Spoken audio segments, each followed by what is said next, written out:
আরমান কোথায় ছিলি এতক্ষণ? কোথায় থাকি না থাকি সেটা তোকে বলতে যাব কেন? কারণ তুই আমার ভবিষ্যতের বর, আর 1 বছর পর আমাদের বিয়ে। তাই এখন থেকেই তোর খোঁজ খবর নেওয়ার চেষ্টা করছি। তোর মতো পেতনিকে বিয়ে করব আমি ইম্পসিবল। তাহলে তুই আব্বুকে গিয়ে বল তো এই কথাটা। আমি পারবো না, তুই গিয়ে বল। আমি আব্বুকে খুব ভয় পাই। বিয়েতে যেহেতু তুই রাজি না, অতএব তুই বলবি। পারবো না। এর থেকে ভালো বিয়েটা করেই নেব। অবশ্য সেই ছোটবেলা থেকেই তোকে বিয়ে করার শখ। কি বললি? না কিছু না। আমার খুব খিদে লেগেছে। আম্মু কই? ঘরে। আম্মু কোথায়? তুমি খেতে দাও, খুব খিদা লাগছে। আমি কাপড় গুছাচ্ছি, রিয়াকে বল, সে বেড়ে দিবে। ওই পেতনি কি বললো? শুনতে পেলি না? ভাত বেড়ে দে। আগে ফ্রেশ হয়ে আয়। ফ্রেশ হতে হতে পরিচয় পর্বটা সেরে ফেলি। আমি হলাম আরমান হোসেন হিমেল, বাবা মায়ের একমাত্র ছেলে। এবার অনার্স দ্বিতীয় বর্ষে পড়ি, আর এতক্ষণ যার সাথে কথা বললাম সে হলো আমার কলিজা খালাতো বোন রিয়া। ইন্টার প্রথম বর্ষে পড়ে। আমাদের এখান থেকেই লেখাপড়া শুরু। আমি রিয়াকে বড্ড বেশি ভালোবাসি, কিন্তু সে আমাকে ভালোবাসে কিনা জানি না। ফ্রেশ হওয়ার পর খাওয়া দাওয়া করে কিছুক্ষণ ফেসবুকে ঘোরাঘুরি করে ঘুমিয়ে পড়লাম। আমায় আবার প্রত্যেক শুক্রবারে দুপুরে ঘুমানোর অভ্যাস আছে। ঘুম ভাঙলো ফোনের শব্দ শুনে তাকিয়ে দেখি আমার বন্ধু রিপন কল দিয়েছে। কি বে হালা, কি করছিস? ঘুমোচ্ছিলাম, তাই ফোনটা দিয়ে আমার ঘুমের 12টা বাজালি। কেন, রাতে কি বউয়ের সাথে বাসা করেছিস যে এখন পড়ে পড়ে ঘুমাচ্ছিস? শালা কেন ফোন দিছিস সেটা বল। তোকে মনে করিয়ে দেওয়ার জন্য যে আমরা আজকে ঘুরতে যাওয়ার কথা। সত্যিই তো। আজকে আমাদের ঘুরতে যাওয়ার কথা ছিল। আমি তো ভুলেই গেছিলাম। আমি জানি তুই ভুলে গেছিস, তাই তো তোকে মনে করিয়ে দেওয়ার জন্য ফোন করলাম। ভালো করেছিস। বিপুল, লিপন, শরীফ এদের কি খবর? এদেরকেও ফোন করে দিয়েছিলাম, এরা রেডি হচ্ছে, তুই রেডি হয়ে নে। ওকে দোস্ত, রাখছি। আমি রেডি হয়ে নিলাম। ভাবলাম মাকে বলে যাওয়া দরকার, তাই মাকে বললাম, মা, ও মা, আমি একটু ঘুরতে যাচ্ছি। ওকে যা, কিন্তু রাতের আগেই চলে আসবি, কেমন? না হলে তুই তো জানিস তোর বাবা কেমন। ওকে, তাড়াতাড়ি চলে আসবো। রিয়া দাঁড়িয়ে দাঁড়িয়ে শুনছে, কিন্তু কিছু বলল না। চলে এলাম বন্ধুদের আড্ডায়। এই এতক্ষণ লাগে আসতে? মেয়েদের মতো সাজতে 1 ঘন্টা লাগে নাকি তোর? না রে, আম্মুকে ম্যানেজ করতে সময় লাগলো। কই তোরা সবাই এসেছিস? সবাই এসেছে, চল যাওয়া যাক তাহলে। আমরা মোটরসাইকেল দিয়ে অনেক ঘুরলাম, আর তার সাথে আড্ডা দেওয়া, এভাবে আড্ডা দিতে দিতে কখন যে রাত 12টা বেজে গেছে সেদিকে খেয়ালই দেই না। আজকে আমার খবর আছে, এমনিতেই বাবা বেশি রাত করে বাইরে থাকা পছন্দ করে না। তার উপর আবার এত রাত ভাবতেই ভয় লাগছে, না জানি বাবা মনে হয় এখনো লাঠি নিয়ে দাঁড়িয়ে আছে। চুপি চুপি পাঁচিল টপকিয়ে বাড়িতে ঢুকছি। মনের মধ্যে ভয় কাজ করছে। যেই না বাড়িতে ঢুকছি, অমনি কে যেন আমাকে কলার ধরে টানতে টানতে রুমের মধ্যে নিয়ে গেল। ভালোভাবে চারপাশে তাকালাম। আরে এটা তো রিয়ার রুম। তাহলে কি রিয়া? ওই, তুই কোথায় ছিলি এতক্ষণ? তুই কি জানিস তোর জন্য মামা হাতে লাঠি নিয়ে অনেকক্ষণ ওয়েট করছিল? অনেক আগেই ঘুমিয়ে গেল। কথা শুনে আমি নিশ্চিন্ত হলাম, এটা রিয়া। যাক, আমি মনে করেছিলাম বাবা। বাবা হাতে পড়লে কি যে হাল হতো আল্লাহ জান। আমি একদিনও এত দেরি করে বাসায় ফিরি নাই। কিরে, কথা বলছিস না কেন? সবাই তো ঘুমিয়ে গেছে, তাহলে তুই এখনো জেগে আছিস রে? আমি কখন ঘুমাই না ঘুমাই সেটা তোকে বলতে হবে? রাতে খেয়েছিস? আমি মাথা নাড়িয়ে খাইনি, সেটা বুঝিয়ে দিলাম। আমি জানি তো, তাই তোর জন্য খাবার আগেই এনে রেখেছি। তাকে দেখলাম টেবিলের উপর খাবার রাখা। আমি চুপচাপ খাবারগুলো নিয়ে খেতে শুরু করলাম। আমি রিয়ার দিকে চোখ পড়তেই দেখে কেমন মায়াবী দৃষ্টিতে যেন তাকাচ্ছে। কুত্তা, আমি যে তোর জন্য নিজে না খেয়ে ঘরে এনে খাবো, ওরই হাতে তোর জন্য রেখে দিলাম, আর কুত্তাটা এখন নিজে নিজেই গিলছে। একবার জিজ্ঞাসাও করলো না খেয়েছি কিনা। আমার হঠাৎ কেন জানি মনে হলো রিয়াও কিছু খায়নি, তাই জিজ্ঞেস করলাম, কিরে তুই খেয়েছিস? কুত্তা, আমি না খেয়ে তোর জন্য রেখে দিলাম আমার ভাগেরটা, আর তুই এখন জিজ্ঞেস করছিস? আমি জানতাম এরকমই কিছু একটা হবে। আমি প্লেট থেকে খাবার তুলে নিয়ে রিয়ার মুখের সামনে ধরলাম। নে হা কর। আমি খাবো না, তুই একাই খা। রাগ করছিস কেন? হা কর। আগে প্রমিস কর যে আর কখনো রাতে দেরি করে বাসায় ফিরবি না, আমার বকুনি খাবি না। ওকে, এবার হা কর।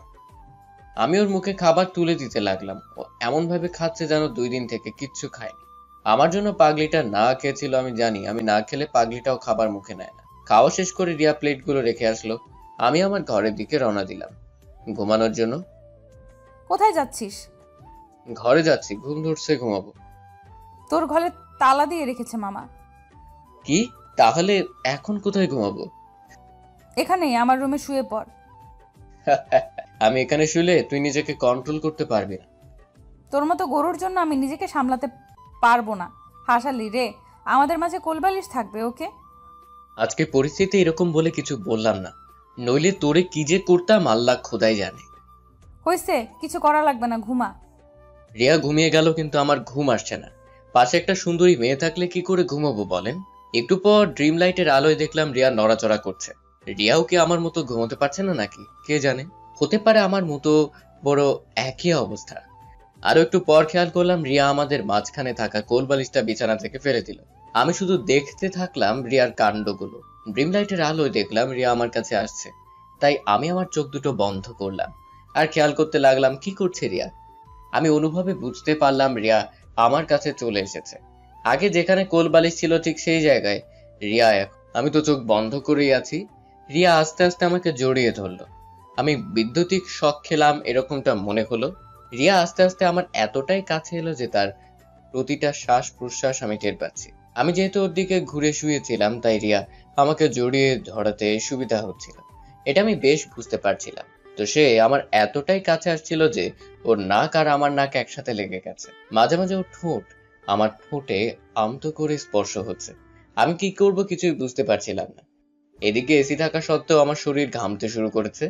এই অবস্থায় কোনো পুরুষ নিজেকে কন্ট্রোল করতে পারবে না, আমিও পারলাম না, তাই দিলাম 4 ঠোঁট আর 2 জিহ্বা এক করে দিলাম। আমি কিস করার সাথে সাথে সে রেসপন্স দিতে শুরু করলো। আমি তো অবাক, আমার কেন জানি মনে হলো সেও চাইছিল আমি যেন তাকে কিস করি। আমরা দুজনেই এমন ভাবে ঠোঁট আর জিহ্বা চুষছি, একেবারে ছোট বাচ্চারা যেভাবে ললিপপ চুষে ঠিক সেইভাবে। একে অপরকে ছাড়ার কোনো নাম গন্ধও নাই। আমি তো শুধুমাত্র শুরু করছিলাম, কিন্তু শেষটা মনে হয় রিয়াই করবে। রিয়া এমন ভাবে কিস করছে যে আমাকে একটু শ্বাসও নিতে দিচ্ছে না। ও যে কিভাবে এতক্ষণ শ্বাস না নিয়ে আছে কে জানে। রিয়া এবার আমার বুকের উপর উঠে কিস করতে থাকলো। আমি ছেলে মানুষ হয়ে নিচে থাকবো ভাবা যায় বলেন? তাই আমি তাকে আমার নিচে ফেলে দিয়ে উড়াধুরা কিস করতে লাগলাম, কিন্তু বেশিক্ষণ থাকতে পারলাম না। সে আবার আমার উপরে উঠে কিস করতে লাগলো। পুরো 20 মিনিট হয়ে গেল, কিন্তু আমার ঠোঁট দুটোকে ছাড়ার কোনো নাম গন্ধও নেই। আমার ঠোঁট দুটো লাল করে ফেলেছে চুষতে চুষতে। ওরও ঠোঁটের একই অবস্থা, কিন্তু তারপরও ছাড়ছে না। দীর্ঘ 25 মিনিট পর আমাকে ছাড়লো। আমরা দুজন স্বাভাবিক হতে 1 মিনিট লাগলো। হঠাৎ রিয়া আমাকে ধাক্কা দিয়ে বিছানা থেকে মাটিতে ফেলে দিল। আমি খুব ব্যথা পেলাম। ঘাটের উপর থেকে পড়লে কিরকম ব্যথা লাগে সেটা যে খাটের উপর থেকে পড়েছি সেই ভালো করে জানে। রিয়া বিছানা থেকে উঠে আমার সামনে আসলো। আমি মনে করেছিলাম রিয়া হয়তো আমাকে তুলতে এসেছে, কিন্তু না। হঠাৎ 3টা থাপ্পড়ের শব্দ পেলাম। কি ভাবছেন আমার গালে পড়েছে থাপ্পড়গুলো? হ্যাঁ, ঠিকই ভাবছেন, থাপ্পড়গুলো আমার গালেই পড়েছে। এমনিতে আমি বিছানার উপর থেকে পড়ে ব্যথা পেয়েছি, তার উপর আবার 3টা থাপ্পড়। আমার প্রচন্ড রাগ হচ্ছিল, তার থেকে বেশি ব্যথা পাচ্ছি। ওই নির্লজ্জ অমানুষ শয়তান, তুই আমাকে কোন সাহসে চুমু খেয়েছিস? আমি একাই চুমু খেয়েছি, তুই খাসনি? ওই শয়তানের বাচ্চা শয়তান, তুই আগে কেন আমাকে কিস করেছিস? এবার আমার রাগ চরম মাত্রায় উঠে গেল। আমার বাবা মাকে নিয়ে কেউ কিছু বললে তা আমি সহ্য করতে পারি না। এটা আমি নয়, প্রায় সবার ক্ষেত্রেই হয়ে থাকে। ইচ্ছে করছে 2 গালে 2টা থাপ্পড় বসিয়ে দেই, কিন্তু সেটা আমি পারবো না, কারণ আমার প্রিয়জনদের উপর আমি হাত তুলতে পারি না। এটা আমার ছোটবেলার অভ্যেস। কিন্তু রাগ হচ্ছিল খুব, তাই তার কথার উত্তর না দিয়ে ছাদে চলে আসলাম। আমার রাগ হলে আমি ছাদে আসি, আপনারাও ট্রাই করতে পারেন। ছাদে এসে ব্যস্ত শহরটাকে দেখছি। এখন প্রায় রাত 1টা, তবুও রাস্তায় মানুষ আর গাড়ির কমতি নেই। আমি পকেটে হাত দিয়ে দেখলাম পকেটে একটা সিগারেটের প্যাকেট।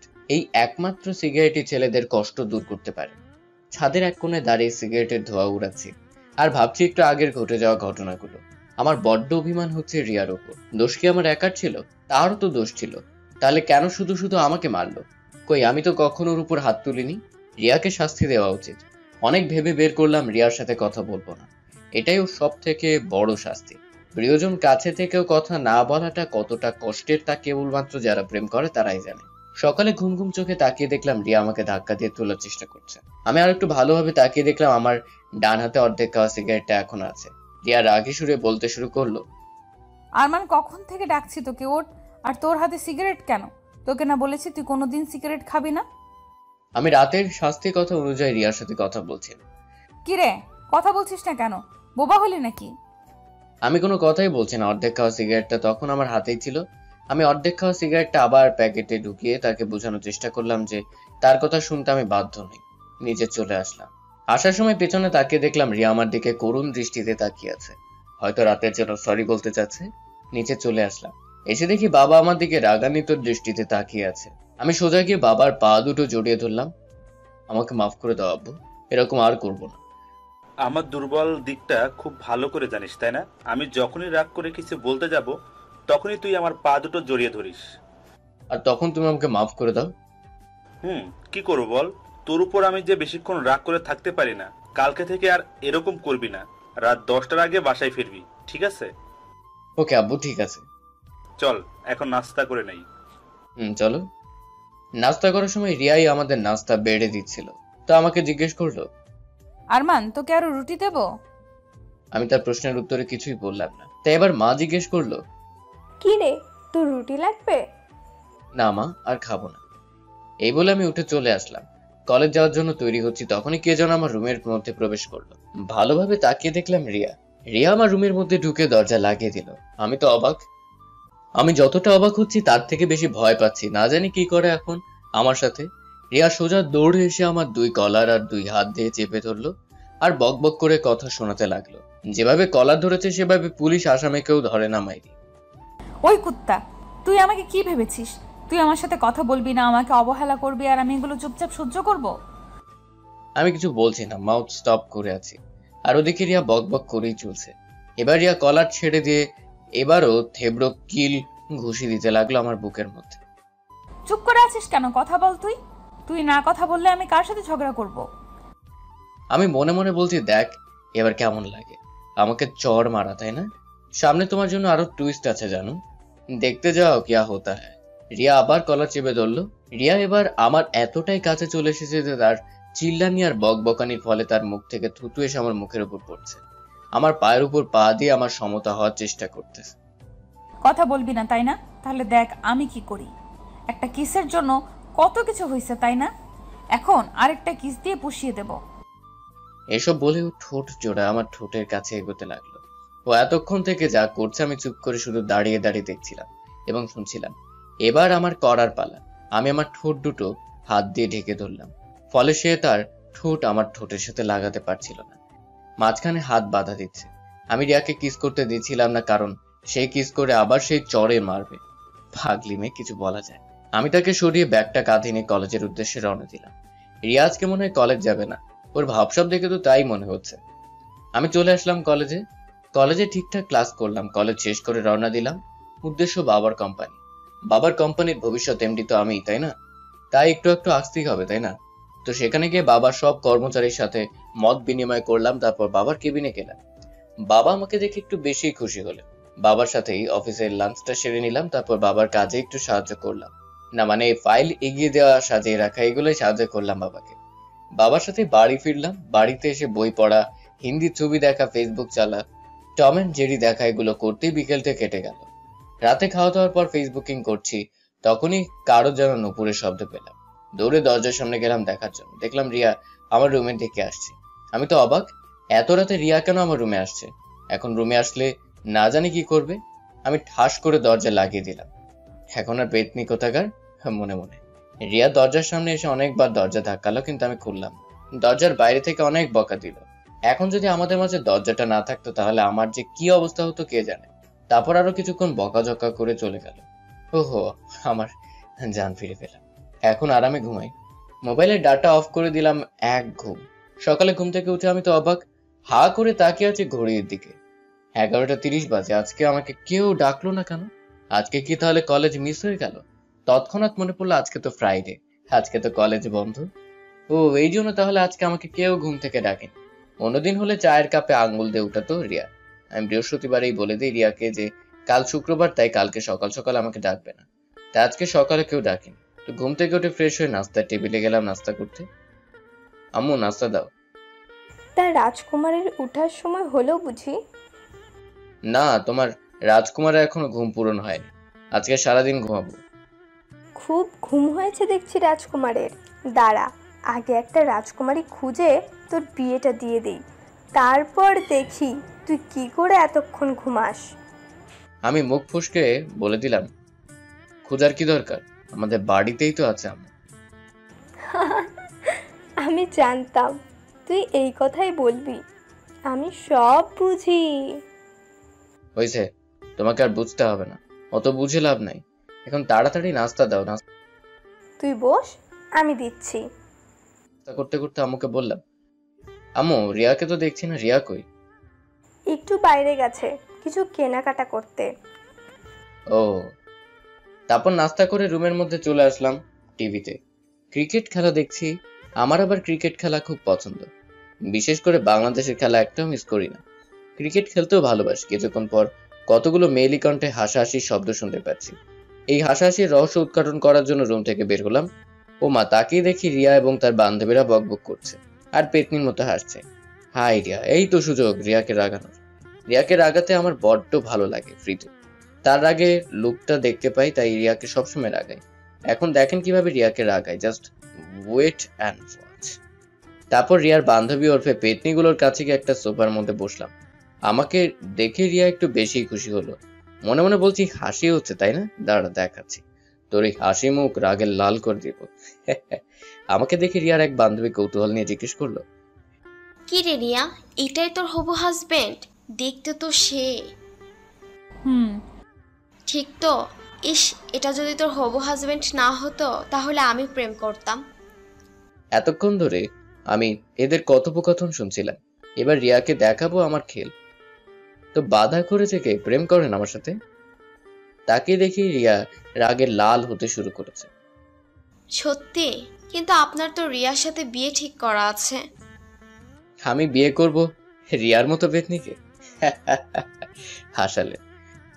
ও রিয়ার মুখটা সেই লাগছে, রাগে একেবারে বাংলার 5-এর মতো হয়েছে। এটা দেখার জন্যই তো আমাকে রিয়াকে রাগে। কিন্তু আপনার তো রিয়ার সাথে বিয়ের কাবিননামা করা আছে। কিসের কাবিননামা? আমি ওইসব মানি না। আমার মতো হ্যান্ডসাম ছেলে আপনার মতো গুড লুকিং হ্যান্ডসাম মেয়েকে বিয়ে করবে? আমার কথা শুনে রিয়া আর বসে থাকতে পারলো না, সোজা এসে আমার কোলের উপর বসে 4 ঠোঁট এক করে দিল। রিয়ার বান্ধবীরা হা করে মুখে হাত দিয়ে আছে। সোফার উপর বসেছিলাম, রিয়া আমাকে চুমু খেতে খেতে একেবারে শুইয়ে দিচ্ছে। সবার সামনে রিয়া আমাকে চুমু খাচ্ছে, আমি তো লজ্জায় লাল হয়ে গেছি। অন্যদিকে দেখছি রিয়ার বান্ধবীগুলো হাসাহাসি করছে। এই চল সবাই, এদের এখন রোমান্স করার সময়। বলে সবাই হাসতে হাসতে বাড়ি থেকে চলে গেল। কিন্তু কি এদিকে রিয়ার ছাড়ার কোনো নামই নেই। কিছুক্ষণ পর ছাড়লো। রিয়ার দিকে তাকিয়ে দেখলাম রাগে এখন চোখ মুখ লাল হয়ে আছে। আমি তো রিয়ার এরকম চেহারা দেখে ভয়ে চুপসে গেছি। রিয়া কান্না করতে করতে বলল, আমাকে কষ্ট দিতে তোর খুব মজা লাগে তাই না? তাহলে এবার দেখ, প্রিয়জনের অবহেলা করলে কিরকম কষ্ট লাগে। রিয়া কান্না করতে করতে কথাগুলো বলছিল। কান্না করতে করতে চোখের পানি আর মুখের পানি এক করে ফেলেছে। রিয়ার কান্না দেখে আমার খুব কষ্ট হচ্ছে, নিজেকে অপরাধী মনে হচ্ছে। ইচ্ছে করছে ওর হাতটা ধরে বলে আর কখনো তোকে কষ্ট দিব না, কিন্তু তার আগে রিয়া কাঁদতে কাঁদতে রুমে চলে গেছে। আমি আবুলের মতো ওখানে দাঁড়িয়ে আছি। মেয়েটাকে অনেক কষ্ট দিয়েছি, একবার সরি বলা দরকার। এখন কি তার রুমে যাব সরি বলতে? না থাক, রিয়া এখন কাঁদতেছে, এখন যাওয়া যাবে না, পরে সরি বলে দিব। বাড়িতে আর ভালো লাগছিল না, তাই বন্ধুদের সাথে আড্ডায় যোগ দিলাম। বিকেলে ভাবলাম রিয়াকে সরি বলার এটাই উপযুক্ত সময়, তাই দেরি না করে তার রুমের দিকে গেলাম। দেখলাম রিয়া শুয়ে শুয়ে বই পড়ছে। আমাকে রুমে ঢুকতে দেখে রিয়া বিছানা থেকে উঠে ছাদে চলে গেল। যে মেয়ে নানা রকম তাল বাহানা করে আমার রুমে আসতো, আর আজ আমি নিজেই তার রুমে এসেছি বলে সে রুম থেকে বেরিয়ে গেল। কি আজব তাই না? আমি রিয়ার পিছু পিছু ছাদে গেলাম। ছাদে গিয়ে দেখলাম রিয়া ছাদের এক কোণে দাঁড়িয়ে আছে। আমি রিয়ার পেছনে গিয়ে দাঁড়ালাম। আমার উপস্থিত টের পেয়ে আমার পাশ কাটিয়ে চলে যেতে লাগলো। তখনই আমি রিয়ার হাতটা টেনে ধরলাম। রিয়া, আর এরকম করবো না, আই এম সরি তোমাকে কষ্ট দেওয়ার জন্য, প্লিজ আমাকে ক্ষমা করে দাও। আমি দাঁড়িয়ে আছি, চোখ দিয়ে পানি পড়তে চাইছে কিন্তু পড়ছে না। নিজের মধ্যে অপরাধ বোধ কাজ করছে। পরের দিন সকালে, ওই আরমান ওঠ, অনেক বেলা হয়েছে, ওঠ, কলেজের সময় পার হয়ে যাচ্ছে, উঠ তাড়াতাড়ি। উঠছি, এত ধাক্কাধাক্কি করছিস কেন? দেখ তো কয়টা বেজেছে রিয়া। ওই, আমি রিয়া নই, আমি তোর আম্মু। আমি ঘুম থেকে লাফিয়ে উঠলাম। আম্মু তুমি? রিয়া কই? রিয়াই তো আমাকে প্রতিদিন ডেকে তোলে, আজকে তুমি আসলে যে? রিয়াকে আসতে বললাম তোকে ডাকার জন্য, কিন্তু রিয়া মুখটা ভার করে আমাকেই যেতে বলল। হ্যাঁ রে, তোর আর রিয়ার মাঝে কি কিছু হয়েছে নাকি? আমি আম্মুকে এইসব ব্যাপারে জড়াতে চাইছিলাম না, তাই বললাম না আম্মু, তেমন কিছু না। আচ্ছা, তাড়াতাড়ি ফ্রেশ হয়ে নাস্তার টেবিলে আয়। আচ্ছা আমি যাচ্ছি, তুমি যাও। ফ্রেশ হয়ে নাস্তার টেবিলে গেলাম। নাস্তার টেবিলে রিয়াকে দেখছি না, তাই আম্মুকে জিজ্ঞেস করলাম, আম্মু রিয়া কই? রিয়া তো নাস্তা করে তোর আগেই কলেজে চলে গেছে। আমি অনেকটা অবাক হলাম, যে মেয়ে আমাকে ছাড়া কলেজ যেত না সে আজকে একাই চলে গেছে। নাস্তা শেষ করে কলেজে চলে আসলাম। কলেজে আমার চোখ জোড়া রিয়াকে খুঁজছে। হঠাৎ আমার চোখ গেল বকুলতলায়। আমি যা দেখছি তাতে আমি হা করে তাকিয়ে আছি। রিয়া একটা ছেলের সাথে গা ঘেঁষাঘেঁষি করে বসে আছে আর হেসে হেসে কথা বলছে। আমি নিজের চোখকে বিশ্বাস করতে পারছি না। যে মেয়ে আমি ছাড়া অন্য কোনো ছেলেকে সহ্য করতে পারতো না, আজ সে গা ঘেঁষাঘেঁষি করে কথা বলছে। আমি 2 হাত দিয়ে দুটো চোখ ভালোভাবে ডলা দিলাম, তবুও সামনে থাকা দৃশ্য পাল্টালো না। তার মানে আমি এতক্ষণ থেকে যা দেখছি সবই ঠিক। আর দাঁড়িয়ে থাকতে পারলাম না, দৌড়ে গেলাম রিয়ার ছেলেটার সামনে। আমাকে দেখে রিয়া আর তার সাথে থাকা ছেলেটা বিন্দুমাত্র রিয়াক্ট করলো না। আমি ভাবছিলাম আমাকে দেখে রিয়া চমকে যাবে, কিন্তু না, সে আগে যেভাবে ছিল তার থেকে আরো বেশি ক্লোজ হলো। এবার আমি বলা শুরু করলাম, রিয়া সব কি হচ্ছে? কই কি হচ্ছে? তুই ছেলেটির সাথে চাপাচাপি করে বসে আছিস কেন? আমার দেহ, আমি যার সাথে ইচ্ছা ঘেঁষাঘেঁষি করবো, তাতে তোর কি? আমি তোর কেউ না। খালাতো ভাই হইছো, খালাতো ভাইয়ের মতো থাকবি, নিজের ভাই হওয়ার চেষ্টা করবি না। এখন যা এখান থেকে, আমাদের প্রেম করতে সমস্যা হচ্ছে। আমি বাকরুদ্ধ হয়ে গেছি, কিছু বলার ভাষা খুঁজে পাচ্ছিলাম না। আমার মাথা ঘুরছে, নিজের শরীরকে ঠিক রাখতে পারছি না। মনে হচ্ছে মাথা ঘুরে পড়ে যাব। কেনই বা মাথা ঘুরবে না বলেন? নিজের হবু বউকে এভাবে অন্য একটা ছেলের সাথে দেখলে কার বা মাথা ঠিক থাকবে বলেন? আর এক মুহূর্ত কলেজে থাকতে ইচ্ছে করছে না।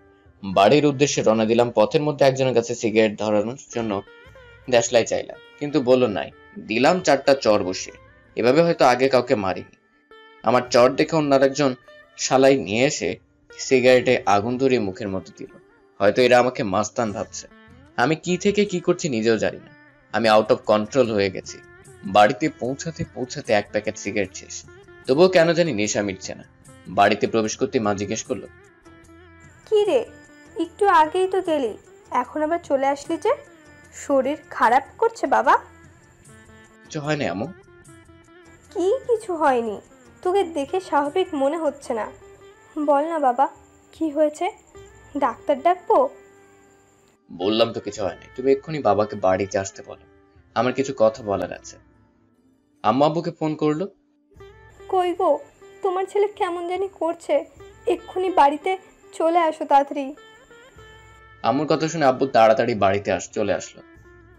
কি হয়েছে আরমান, তুমি এমন উত্তেজিত কেন? আজকে তোমাকে একটা কঠিন সিদ্ধান্ত নিতে হবে। কি সিদ্ধান্ত আরমান? আমি রিয়াকে আজকেই বিয়ে করতে চাই। কি বলছিস এসব? তোর মাথা ঠিক আছে তো? তোর সাথে রিয়ার বিয়ের কাবিননামা করা আছে, আর 1 বছর পর তোদের বিয়ে, আর তুই আজকেই বিয়ে করতে চাচ্ছিস? হ্যাঁ, হয় আজকে বিয়ে হবে, নয়তো কখনো নয়। যদি বিয়ে দিতে চাও তাহলে আজকে দিতে হবে। অন্যদিন হলে বাবাকে এসব কথা বলতে পারতাম, কিন্তু আজকে কেমন জানি মুখ দিয়ে আপনা আপনি বের হচ্ছে। হয়তো ভয়ের কারণে বলছি, রিয়াকে হারানোর ভয়। আচ্ছা ঠিক আছে, আজকেই তোদের বিয়ে দিব, কিন্তু একটা শর্ত আছে। সত্যের কথা শুনেই ঘাবড়িয়ে গেলাম। না জানি বাবা আমাকে বাড়ি থেকে বের করে যেন না দেয়। ভয়ে ভয়ে বাবা জিজ্ঞেস করলাম, কি সত্য বাবা? আগে প্রমিস কর আমার শর্তে রাজি হবি। আমার তো ভয় হার্টবিট কাঁপতে শুরু করলো। বাবা কি বিয়ের পর আমাকে এই বাড়ি ছেড়ে চলে যেতে বলবে? ভয় নিয়ে শান্ত গলায় বললাম, বিয়ের পরের দিন কি আব্বু? বাবা আবার ভ্রু কুচকে রাগী গলায় বলল, বিয়ের পর দিন তোকে আমার অফিসে জয়েন করতে হবে, পারবি? আমি তো খুশিতে আত্মহারা। বিশ্ব জয় করার একটা হাসি দিয়ে বাবাকে বুঝিয়ে দিলাম আমি রাজি। নিজের রুমে চলে আসলাম, মনে মনে বলছি, এইবার দেখবো রিয়া কিভাবে তুমি অন্য ছেলের সাথে ঘেঁষাঘেঁষি করো। এভাবে রাতের মধ্যে বিয়েটা হয়ে গেল। বাসরাতে ঘরে ঢুকে দেখলাম আমার বউ ইয়া বড় ঘোমটা দিয়ে বসে আছে। আমি ঘরে ঢুকে দরজা অফ করে দিলাম। রিয়া মানে আমার বউ আমার উপস্থিতিতে পাওয়ার মাত্রই আমাকে সে সালাম করলো। আমি অবাক হয়ে গেছি। আমি ভাবছিলাম রিয়া হয়তো আমাকে মেনে নিবে না, আমি জোর জবরদস্তি করে বাসর করব, কিন্তু না। এদিকে রিয়া সালাম করে আবার বিছানায় গিয়ে বসলো। হঠাৎ করে বিছানার উপর থাকা রিয়ার মোবাইলটা বাজতে লাগলো। আবির নামটা মোবাইলের স্ক্রিনে ভাসছে। এই আবিরকে তো আমি চিনি। কলেজে রিয়া যাকে তার বয়ফ্রেন্ড পরিচয় দিয়েছিল এই সেই আবির। মেজাজটা 440 ডিগ্রিতে পরিণত হলো। রিয়া তড়িঘড়ি করে মোবাইলটা হাতে নিতে আমি রিয়ার হাত থেকে মোবাইলটা কেড়ে নিয়ে রিসিভ করলাম। রিসিভ করা মাত্রই ওপাশ থেকে বলা শুরু করলো, কি ব্যাপার আপু, বিয়েটা হয়ে গেল তাই আমাকে ভুলে গেলেন? আমি আবিরের মুখে আপু ডাকটা শুনে অবাক হলাম। হয়তো রিয়ার বিয়ে হয়ে গেছে বলে আপু ডাকছে, আর তা না হলে রিয়ার বিয়ে হওয়াতে মনে হয় পাগল হয়ে গেছে। আমি মুচকে এসে রিয়াকে বললাম, রিয়া তোমার বয়ফ্রেন্ড মনে হয় পাগল হয়ে গেছে, কিসব উল্টাপাল্টা কথা বলছে। তাকিয়ে দেখি রিয়া ঘোমটার আড়ালে লুকিয়ে লুকিয়ে হাসছে। অন্যদিক থেকে ফোনের মধ্যে আবির বলল, ও দুলাভাই নাকি? ভালোই হলো, আপনাকে কল করতে চাইছিলাম। আমার আইফোন কবে দিবেন? তুমি মনে হয় পাগল হয়ে গেছো। কিসের আইফোন আর কার আইফোন? দুলাভাই, আমি পাগল হই নাই। রিয়া আমাদের ব্যাপারে আপনাকে এখনো কিছু বলে নাই? কই কিছু বলে নাই তো। বারে, আমার জন্য আপনাদের বিয়েটা হলো, আপু আমার কথাই বললো না আপনাকে? না কিছুই তো বলেনি। আর আপনার জন্য আমার বিয়েটা হলো মানে? তাহলে বলছি শুনেন, সেই দিন রিয়া আপুই আমাকে অভিনয় করতে বলেছিল, যাতে আপনি সেটা দেখে রাগ করে রিয়া আপুকে বিয়ে করেন। আপু এই অভিনয়টা করার জন্য আমাকে আইফোন দিতে চেয়েছিল। এখন বলেন কবে দিবেন আমার আইফোন? কালকে দেখা করিস। উত্তম মধ্যম দিব না মানে আইফোন দিব ওকে। ওকে দুলাভাই, বাই। ফোনটা কেটে দিলাম। রিয়াকে উদ্দেশ্য করে বললাম, এসব কি শুনছি আমি? রিয়া বিছানা থেকে উঠে আমার কলারটা ধরে বিছানায় ফেলে দিল। আমাকে ছেড়ে আমার বান্ধবীর সাথে প্রেম করতে চাওয়া, তাই না? দেখলি কিভাবে চালাকি করে বিয়েটা করালাম। এখন দেখবো কিভাবে কিস করতে বাধা দিস। আমিও দেখবো কিস করলে কিভাবে চড় দিস। তারপর 2 রাকাত নফল নামাজ আদায় করে আমি রিয়াকে বললাম, ও বউ চলো না ছাদে যাই। আমাকে কোলে করে নিয়ে গেলে যাব। তাই বুঝি? তাই। ওকে চলো। ছাদে আসার পর রিয়া আমাকে বলল, এখন বল বাসর রাতে কেন ছাদে আসলে? বাসরাতে বউকে নিয়ে ছাদে আসা মূলত ফ্যাশনে পরিণত হয়েছে, তাই আমিও তোমাকে নিয়ে ছাদে চলে আসলাম। অনেকক্ষণ তো হলো ছাদে আসছি, এখন চলো ঘরে যাই, বাসর করব। আমার বউটার যেন তর সইছে না দেখছি। তর সইছে না বলেই রিয়া আমার কলার ধরে টানতে টানতে বাসর ঘরে নিয়ে আসলো। তারপর দুটি দেহ এক হয়ে গেল। আপনাদের তো দেখছি শরম টরম কিছু নাই, যান ভাগেন। দেখছেন না আমরা বাসর করছি।